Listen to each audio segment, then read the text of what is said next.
शुरू से ही इमोशनल और सबको दिल से मानने वाली पारुल की शादी विवेक से होती है। क्या है यार, शादी के वक्त तो तुम दुबली हो गई थी, लेकिन शादी के 2 साल में ही फिर फूलकर गुप्पा हो गई हो। पारुल के साथ अब विवेक का व्यवहार बदल गया। सास ससुर भी बिना बात के ताने देते। अरे 2 साल हो गए, बच्चा नहीं हुआ, निकल यहां से।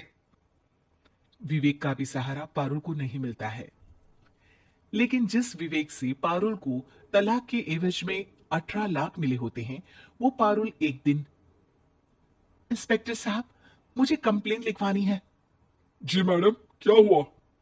चीटिंग, एक लड़के ने मेरे 6 लाख रुपए लूटे हैं। पुलिस वाला पारुल को ऊपर से नीचे तक देखता है। मामला क्या है, विस्तार से बताइए। पारुल फिर जो बताना शुरू करती है, उसके बाद इंसानियत से भरोसा उठना लाजमी है। मेरे पति ने मुझे कभी अपनाया ही नहीं। शादी के 3 साल में ही मेरा तलाक हो गया।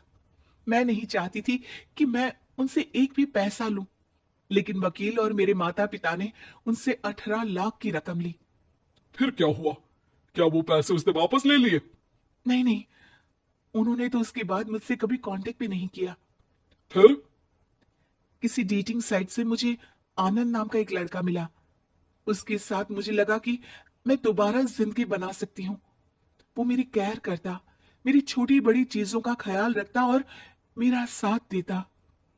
अच्छा, क्या उसने तुम्हें शादी करने का झांसा दिया था? हाँ, वो भी तलाकशुदा था। पहले तो उसने मुझसे कहा कि उसकी एक बेटी है, लेकिन फिर पता चला कि उसकी एक नहीं 2 बेटियां हैं। इतना ही नहीं, दिल्ली के एक आम इलाके में वो बीवी और बच्चियों के साथ ही रहता है।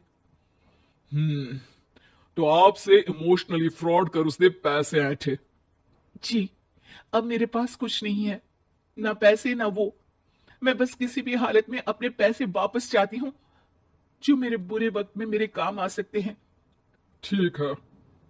पुलिस आनंद को पुलिस स्टेशन बुलाकर सारी पूछताछ करती है, लेकिन आनंद पुलिस वालों को यह यकीन दिला देता है कि पारुल ने उसे कोई पैसे दिए ही नहीं, बल्कि वो तो उस पर बीवी को छोड़ने का दबाव बना रही थी और ना मानने पर पारुल ने ये झूठा केस डाला है।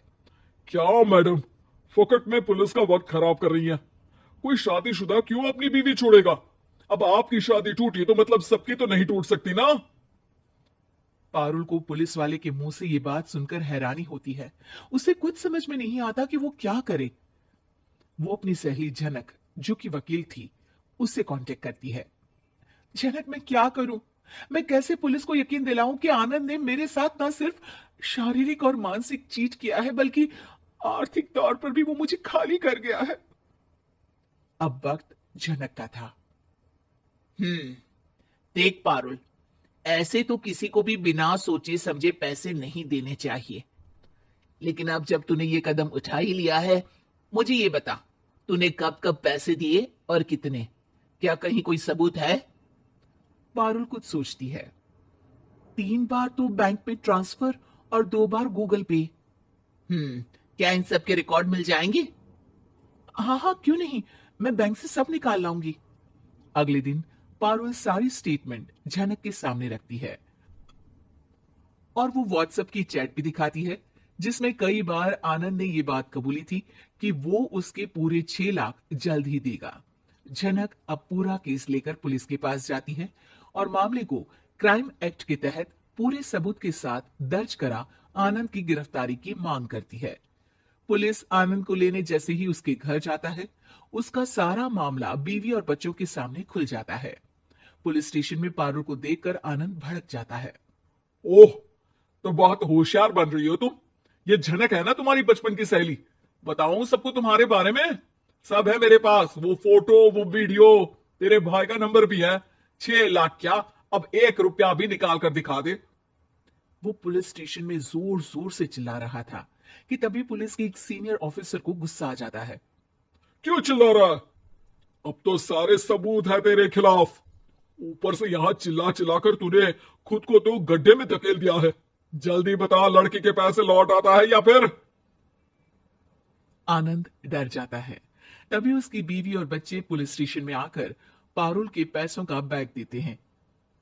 मेरे पति को माफ कर दीजिए, प्लीज उन्हें पुलिस से बचा लीजिए, मेरे छोटे बच्चे हैं, ये कैसे रहेंगे।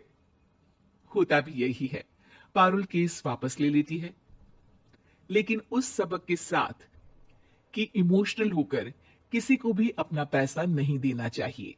झूठ बोलकर रिश्ते कभी ना बनते हैं और ना ही निभते हैं।